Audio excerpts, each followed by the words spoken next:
All right, everyone. So this is the Diligence Network. As I always like to say, due diligence is a team effort, and I'm trying to help people build that team. Today we have Linda Holtz. She's got a really diverse background. She's got like sales history. She's in commercial real estate now. She did property management. But one of the things I really liked about her is that she's actually really good at connecting people and helping people build a network. She helped me build more connections in the multifamily real estate space. Before that, I was just kind of yelling at people over the internet. I got in touch with Linda, and she got me in touch with so many people. It's not even funny. I can't even track them all. But I'm going to let her tell you about all that. Linda, can you tell us a little about your background and kind of where did you get into sales and commercial real estate? Yeah, for sure. Well, first of all, I'm so glad that this is the intro. So thank you so much for having me on.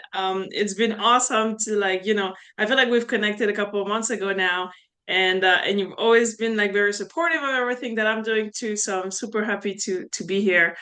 But yes, my background in sales. Oh my gosh. So if we go back that far, I think it kind of started with my dad. My dad's been a sales guy like all his life, all his career at this point, close to 40 years probably. That's an extensive Yeah, background. so yeah. So when I was a teenager, like I always had this entrepreneurial spirit. I remember when I was in middle school, I would do the little bracelet that you knit yourself, and I had made like little business cards for it with my pricing on it. So I feel like I've always been kind of in sales because that's always what I saw my dad doing. And it was always like easy jobs for me to get into. I always kind of had the type of personality where I smile all the time, so it worked out. That was the first job I found here in America when I moved to the US. And but then eventually I wanted something a little more stable. So that's how I entered property management. And because life is funny like that, in a roundabout way, I am kind of back to sales, but in the commercial real estate side. So it's funny how it's what got me to enter real estate. And now that my career in real estate continued to progress, I'm right back to kind of a sales role. So it's very funny how life works. No, it definitely is. And I think I described kind of like the selling you do in commercial real estate as advanced sales because essentially you're selling people, a lot of the times you're selling, not everyone does it this way, but you're selling them a security. And it's basically saying, hey, at some point this thing might be valuable to you, which is very hard to sell. Like, for example, when I'm selling my product, I can show people the reports I do all this stuff, but you're just saying, hey, I have the idea that you're going to make money in the future. And that is a very hard sell. The beauty of it for me is and I 100% agree with what you're saying where it's like, hey, at the end of the day, like I tell all my investors, it might not work out at all, so you have to be okay with that option as well. But I think that things that everybody who does what I do in commercial real estate is sell an idea. And for me, I like to sell the idea of freedom because what we do is we focus on investments, and eventually if you do it well, those investments are the type that are going to turn into something where you can say, hey, I like my job but I'm not tied to it, I'm not controlled by it, or I like my location but if I want I could move in 3 months or go live 6 months in another country just because I want to. And so to me, that's what I love to sell is the idea of like you'll be able to pay for your college kids, you'll be able to pay for your college weddings and stuff like that without having really thought about it if you set yourself up correctly. So, but you're right that it's very long-termy. No, it is definitely not a get rich quick scheme. It is a very long-term get rich quick scheme. Absolutely. So, back to kind of like your networking type stuff. You have a networking meeting every week. Save the chat. It's absolutely great. I'm on it whenever I can be. Sometimes I have conflicts. Mostly on my part because it's locked down on my calendar. People can't make appointments there, but if someone asks me to make an appointment, sometimes it'll get overwritten. But I try to get there as much because it's just so valuable. Uh, how like you built a pretty strong network, and I don't know how long you've been in the commercial real estate space, but did it kind of develop naturally, or did you like intentionally go, "Hey, this is something I really like. Let's put some effort into here." Yeah, so when it comes to the networking, I feel like I've always been like that. I've always wanted to like meet people and go to as many events as I could. I mean, I remember when I was choosing my business schools all the way back in the days, that was one of my criteria. It was like, okay, what are, because I've always kind of been big on spreadsheets and market research. I just shared with a friend of mine recently the spreadsheet that I made with my husband and I moved to Texas. And we had like all those different options that we were thinking of, all different cities that we were thinking about moving to. So I literally like made a whole spreadsheet about like, population growth, all the stuff that we look at in commercial real estate, right? Like job growth, crime rates, all that kind of stuff, but totally for our personal life. So and so networking was always something that was in the back of my mind where it's like, okay, if I go to a new place, if I go to this school, if I take this job, what kind of network am I entering basically? And I've always been very um uh specific, I guess is the word, about the type of people that I want to surround myself with. I'm a huge believer that you're the five people that you hang out with the most. And also that if you're the smartest person in the room, you're in the wrong room. And so for me, I've always kind of had that thirst to like learn from others and help others however I can. And really putting myself in those best situations to be like, okay, where can I add value and how are we all going to help each other grow better, basically. So based on that, like what in your experience makes a really strong network? 'Cause I know you touched on it a little bit, like surround yourself with people that kind of make you better. But what's kind of the foundation of that for you? So for me, I think it's values. I think it's very important to hang out with people who have the same values as you. Obviously, you want to grow in your business, right? Or maybe you're networking as a hobby because I don't know, you there's something where you want to experiment whatever you're doing for fun with others. Um, so there's always going to be a reason why you're networking where you want to be based on that, right? Let's say, for example, you're networking because, like in my case, because I do commercial real estate, I want to find investors. Well, obviously, I'm going to put myself in situations where I can meet investors or I can meet fellow operators to do deals with. But beyond, that's just the surface level reason. That's just how am I going to find um, the places to go to.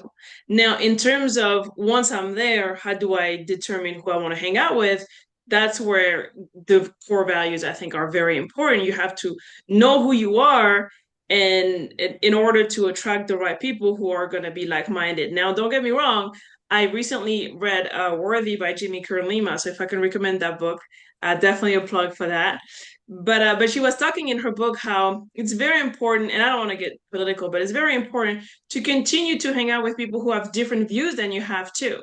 And I think that this also makes for a very strong network is when you don't only stick to what you know or who you know. I think it's very important to sometimes put yourself out of your comfort zone. And you can disagree with people, but it doesn't mean that you cannot network together. It doesn't mean that you cannot help them. They help you. And I think that this is the best part of the world for me. I mean, my background, I've always been kind of in my country, we say your butt between two chairs because I'm biracial and then I moved here very early on. So I have this background from another country, but I've been here for so long. And so for me, it's very important to never limit yourself, never be closed-minded, and always kind of be open to who you could encounter and you could expose yourself to. No, that's definitely an important aspect of any networking because if you can't work with, now you don't have to work with everyone. If someone has like extreme views that just don't align with what you're talking about or what you want in your life, that's one thing. But if you just can't work with Correct. anyone that's different than you, that's a big problem. And it's not just gonna affect your network, it's gonna affect your professional life, your personal relationships. Because at the end of the day, Yes. you can't get stuck in an echo chamber for your and your ideas aren't going to grow and strengthen if you don't have any opposing viewpoints. They're just going to stay where they are.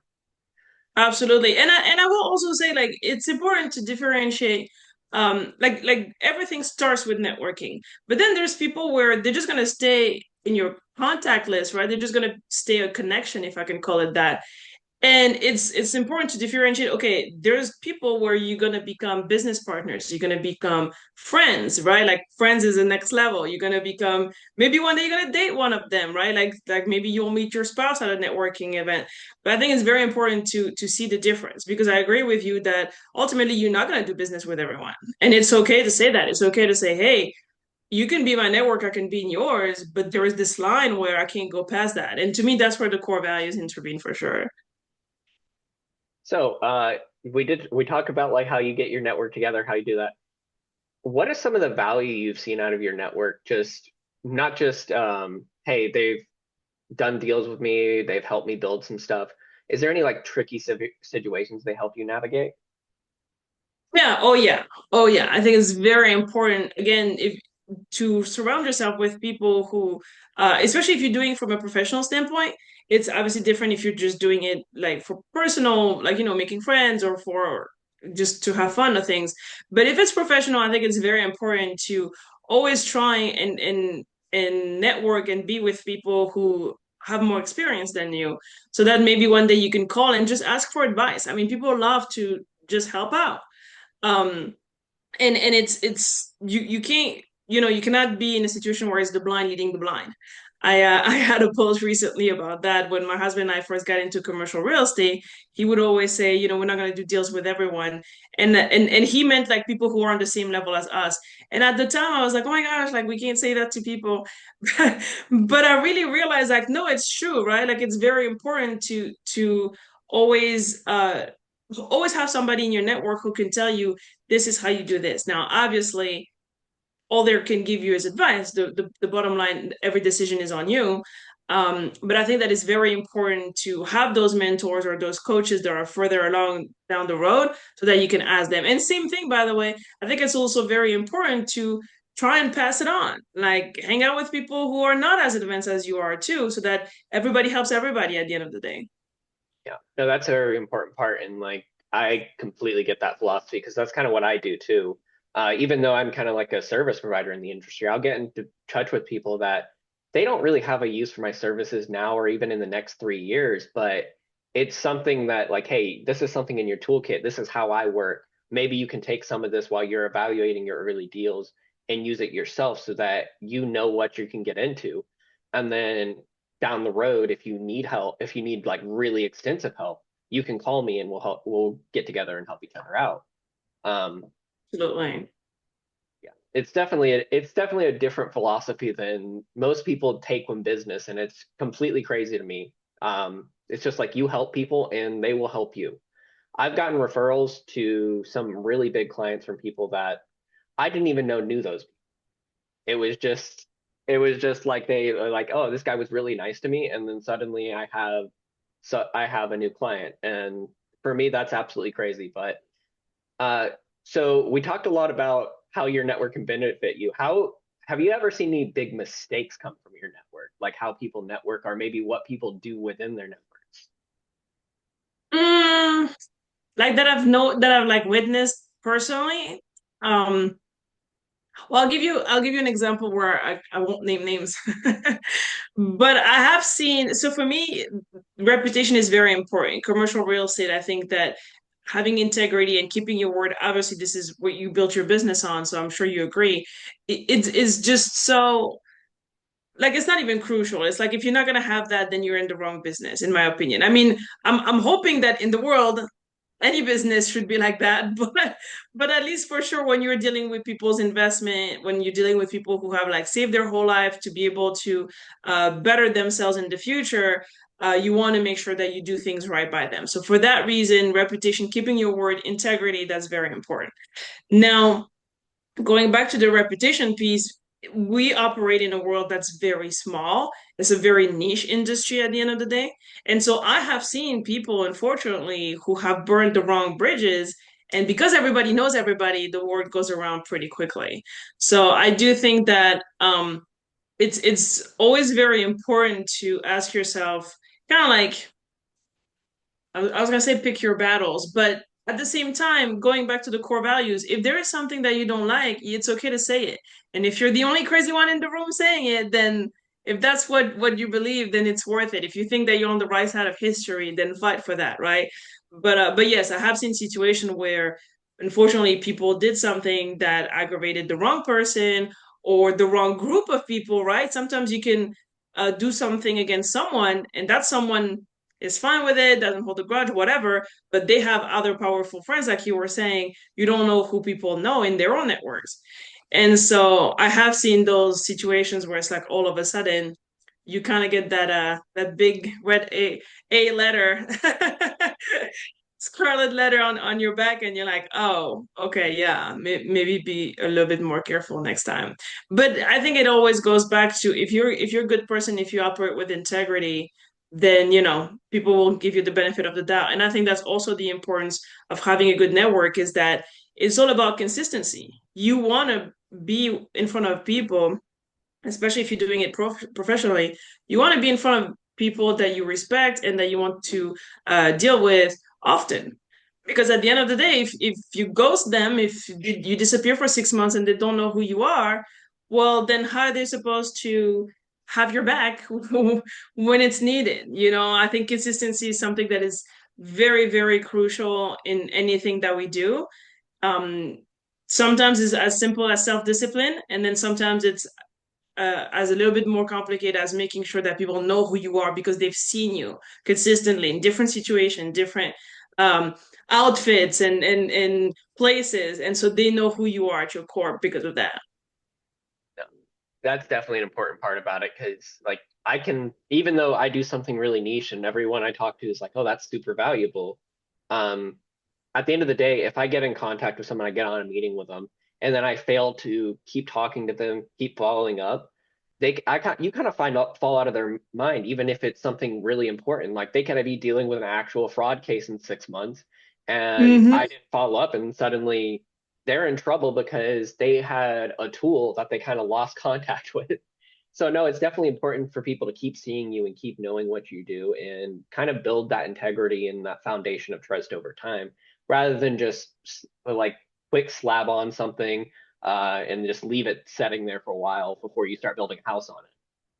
For sure, for sure. And I think that this is also why it's important not to go too hard too fast when you first start on anything, because to me it's so much more important. If it's something that you want to do long term, it's so much more important to be more on the side of like slow and steady wins the race than trying to be the best ASAP yesterday, like and all of a sudden you burn yourself out and then you disappear. That's not worth it in my book. No, that's definitely a big one too.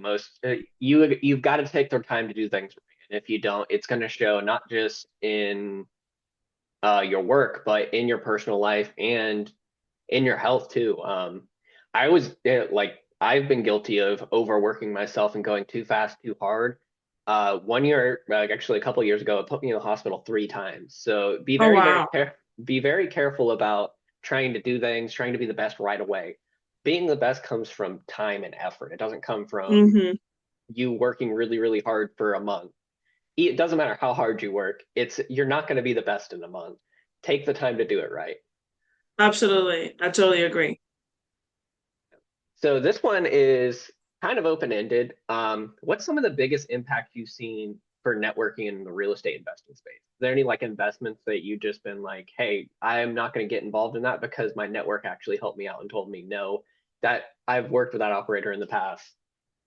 Yes. Oh, 100%. And it has gone both ways for me. Like literally the project that we're starting to work on right now and the last two that have closed before that all came through networking opportunities. So it works on the good side. But then yes, it has also happened to me and my husband that we were presented a deal, and by doing our due diligence, our network has brought up to our attention that maybe it wasn't the best for us. And so we passed on it because of that. We actually have a motto. I don't know if you can see here, but this little one right here says aggressive but selective because of that. Because when we first started, we obviously wanted to hit the ground running and get our first deal ASAP. But we took our time to talk to the right players and like meet the right players in the first place. But then also like stay in touch with them, talk to them regularly so that when we had opportunities come to us, we could kind of ask around and be careful with what we were moving forward with. No, and I get that too, because yeah, it's absolutely crazy. And your network is one of the great initial due diligence things. I've actually wrote an article about it. Or I can't tell you where it's at, but because it hasn't come out yet. But I wrote an article recently about just that, how valuable your network can be in due diligence. And it's an initial phase of due diligence. You don't have to pay anyone for that. You don't have to pay me or a lawyer or anyone to do that for you. You just go in and your own network just shows its value and tells you, hey, no, you probably shouldn't do this. And sometimes, even though like people get on calls with me and I'll just tell them, hey, no, that's already showing red flags. We can, if you really, really, really want to invest in this, we can still run a full report. But I'm already seeing some high risk issues here, and I don't think it's not it. These are the problems I'm seeing. I don't usually tell them do not invest because I'm not an investment advisor. I tell them I'm seeing some high risk issues here. Yes, yes. And it's funny you said that because same thing for us, right? With obviously we operate on the investor relations side of things. And I'm always the first one to tell people, don't invest in something that's going to keep you up at night. If there is something that blocks you, like, you have a bad feeling about the property, the operator, if it's not aligned with your goals, if you feel like it's stretching you too much, like just don't do it. It's okay. There will always be another opportunity. I always tell people don't call something low risk if you wouldn't tell a family member to invest in it. It's a very big Absolutely. thing because if you can think of it in your head like that, you start to conceptualize what you should be catching when you're specifically in my job, what you should be catching when you're going through and you're doing investigative due diligence. You're pulling up all this information. It really changes the game from, oh, well, from an institutional perspective, a $500 tax lien might not be very big, but if this guy has a history of them over a course of 12 years and you forget to add those into your report, and then suddenly you've got a guy with a history of financial mismanagement and you say, hey, this is a low risk investment. Well, I wouldn't say that if it was my mom that I was doing the report for. So I'm not going to say it if it's my client. It's just not proper. Hmm. Um, Exactly. so this one's a really big one because I actually used to struggle with this too. What advice would you give people that are struggling to make new connections and kind of be in like network in general? Because I used to have a horrible social anxiety. So I always had trouble getting into crowds and talking to people. And it's just for me, it came from kind of knowing myself and what kind of value I brought to the table. It made me a little less anxious. You can see I still have weird speech things sometimes when I get on networking calls and you call me out really quickly. I'll get a little bit awkward, but more or less, I've made a lot of progress. Yeah, I think it goes back to what you were saying. You have to know yourself. I love the fact that you know that about yourself. Like same thing for me, right? Like growing up, I was actually super shy. I was a theater kid. I always loved theater. I was drama club every class. But then maybe it's because I grew up in a small city. I had my friends and that was it, right? It's like it was always very scary for me to talk to new people until eventually in high school I went to. So I'm from France originally. In France, high school is 3 years. And for me, in my high school years, I went to three different high school in 3 years. Like every year I moved. And I don't know if that was when it got kind of got me out of my shell, but by the time of year three, I landed with my mom in Paris, and which means I did all my college years and my business school in Paris, and then I moved to the United States. And those that time was kind of like the time where I was like, okay, well, at this point, you don't know anyone, and when you don't know one, it kind of forces you to get out there. And when you have a core group of friends that you've known forever, it could be easy to want to stay in your comfort zone. But when you don't have anybody, like same thing when I first moved to Chicago. So when I arrived in America, I was in sales for a couple of years. So I moved a lot, but I always moved with a team. When I got to Chicago and I decided to enter property management, I knew no one. My coworkers were my friends. So it was like, yeah, I kind of had to get out of that. And so for me, it goes back to what you were saying, where it's like you have to know yourself. You have to know your strength. You have to know your limits. The limits are very important. If you decide to go to an event and you're like, hey, I really just want to meet one person or three people or five people. Well, if it takes you 10 minutes to do that, and after 15 minutes you're starting to feel bad, well then leave. You achieved the goal. It's okay to know that, like, I am at my limit. I'd rather do quality over quantity, and as long as I reach my goal, like it's okay to go. Now it's also okay to stretch yourself a little bit. Maybe you told yourself I'm going to stay 2 hours no matter what, even if I reach my goal early. Well, then do that. But the bottom line is really like know who you are, and I think that knowing who you are is also important because when I first started networking professionally, I thought I needed to fit in a box, but then it's not comfortable, right? It's like you're getting out of your comfort zone in terms of meeting new people, but you're uncomfortable because you're not really yourself. And so for me, I learned very early on, like people know me because I have big hair and because I'm French and I have a weird accent and I'm always smiling. Well, I decided to embrace it. Like literally this past summer, I did public speaking class. And it was a public speaking class meant for what I do, which is raise capital in commercial real estate.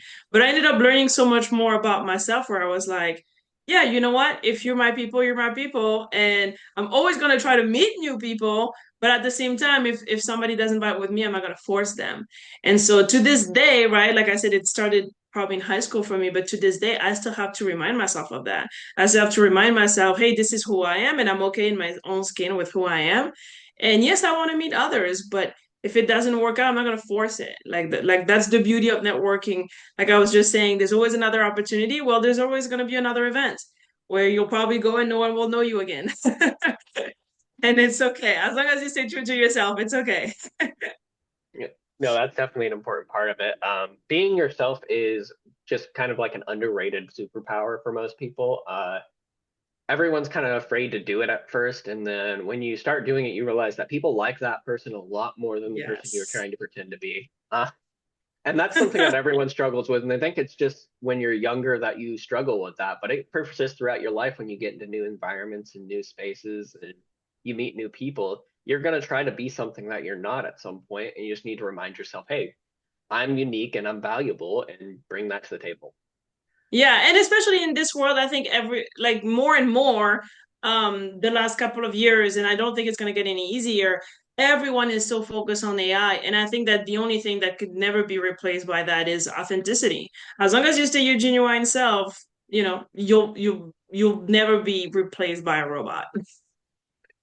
Oh, I like that.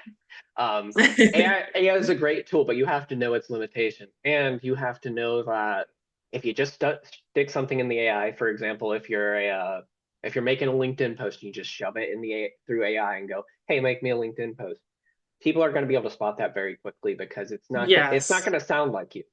One of the things that people always tell me is my posts sound like me, and I do use AI in my posts sometimes. But mostly the AI helps me organize my thoughts and organize the post so it's Yes. coherent rather than a long line of text because that's what I used to do. I used to write really long lines of text. And then I was like, you know what? I can use AI to break this up and make it a real social media post because I have no idea how to do that. Yeah, no, absolutely. And I'm the same. I use it too. Same thing, like you said, it's like, okay, I'll tell AI like this is kind of my idea, help me organize it. But at the end of the day, I think it's very important so that your own true soul speak, whatever it is that you're doing. I mean, whether it's social media or sending information to potential client or potential investors, uh, at the end of the day, your who you are is who you're gonna stay with your whole life. So treat that person well. Um, I didn't get any questions, but I do have a question for you I think could be very interesting. So you moved to the United States at some point and you decided, hey, I'm going to stay here. Can you tell us a little bit about that? Yeah, so it's funny that you said like that because I don't know if I had a time where I was like, I'm just gonna stay. Well, okay, let me rephrase that. So I when I first came to New York, originally that's where I landed. That was for school. So I didn't have a choice to go for 6 weeks at first. And then I ran into a friend of mine during those 6 weeks who was also there because we were in the same school together. And he told me I'm thinking about staying. That was the one and only time where I was like, oh, I didn't even realize it was an option. But if it is, then I would like to stay too. And at that point, so our school sent us to New York for summer between the first year of our master's and the second year of our master's degree. But the second year was supposed to be an internship. So in my mind, I just thought I could stay for my internship. It's a very finite amount of time. It's only going to be like 6, 9 months, maybe a year, and then I'll just go home. And I did come back and I did do that. But the job that I found, even though it counted as an internship in my book, like for my education, on the company's end, they had just hired me. Like for them, it didn't really make a difference. It's not like it was something temporary. So it never stopped. Like I said, I ended up doing sales for 2 to 3 years with them, moving all over. And like I think I did like 6 different states in 2 years because for them it was like that's just the job. Like we're not trying to get rid of you at any point, so just keep going. And so from there on, there was never a moment where I was like I'm purposely choosing to stay. Now I had moments where I was wondering, should I go home? Should I not? But it was always like if I do decide to go home, now I have a life here. And I think that's what kept me over the years. Is like, when you have an apartment, when you have a car, when you have furniture, it would probably take like 3 to 6 months to organize a plan and do it all that. And for me, I never had a time where I felt like compelled to do all that. Like there was never a time where I was like, no, I'm purposely choosing to stay.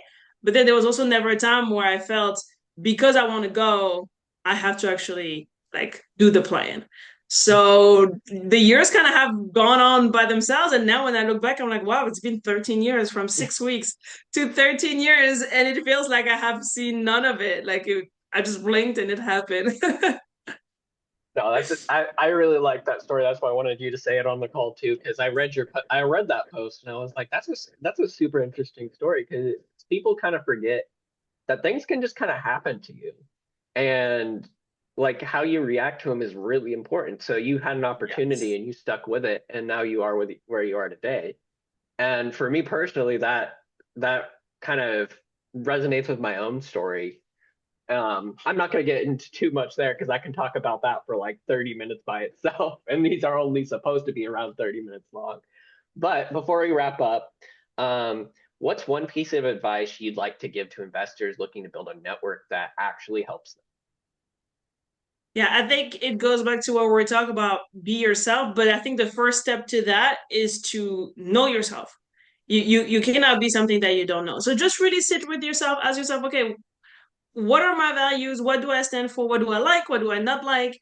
Um, what are my goals? I think is a very important one. How much time do I have for those goals? I mean, that to me, that's the beauty of real estate is that you could do anything anywhere. It doesn't matter if you're 18. It doesn't matter if you're 80. It's like it doesn't matter your market. You will always have the opportunity to make a deal work. Um, wherever you are, whenever you are. Now the question is, do you want that deal to work? Does it align with again your values, your goals, what you want to accomplish? Is it going to let you sleep at night? Is it actually going to make your heart race for different reasons, right? Like right now, for example, something that I would really love to get into is assisted living because I have a passion in my heart. I have a calling to help senior living conditions get better. So I've worked in a lot of nursing homes where unfortunately I've seen seniors not being treated the best. So for me, it's not even just it's going to let me sleep at night. It's actually going to make me happy. That's the next level of like feeling like we're doing something purposeful.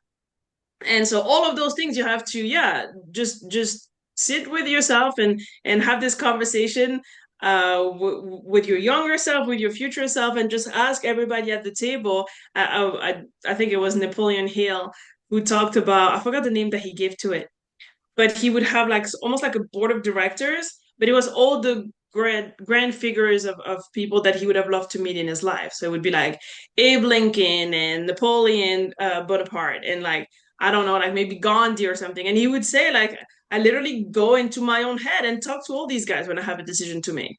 And I think the first thing to do if you want to invest in something, whether it's yourself or a financial investment, is do that. Go in your own head, go to your own table of directors, whatever whoever it's comprised of, whether it's like I said, your younger self, your future self, your mom, your dad, the president, it doesn't matter, it's all in your head. But sit with these people and ask yourself, okay, what are we really trying to do here? Once you know that, then stick to that. It's that simple. Just stick to who you are, stick to what you want to do, and it'll work out. I'm very very much convinced of that.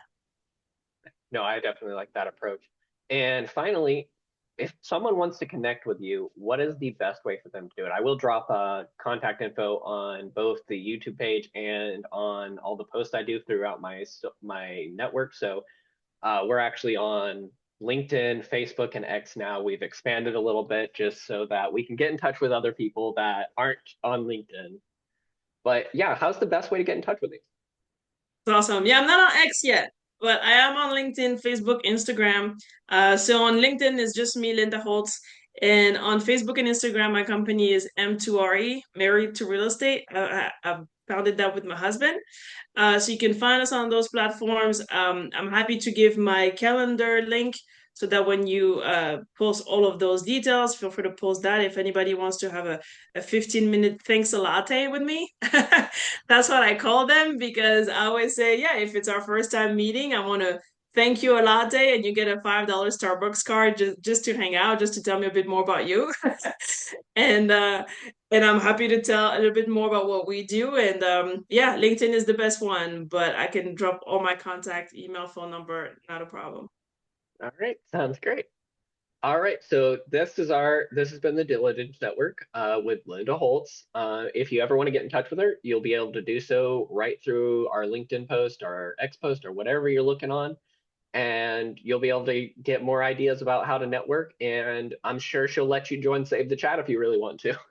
Yes, definitely. Every Thursday at noon for anybody who's interested.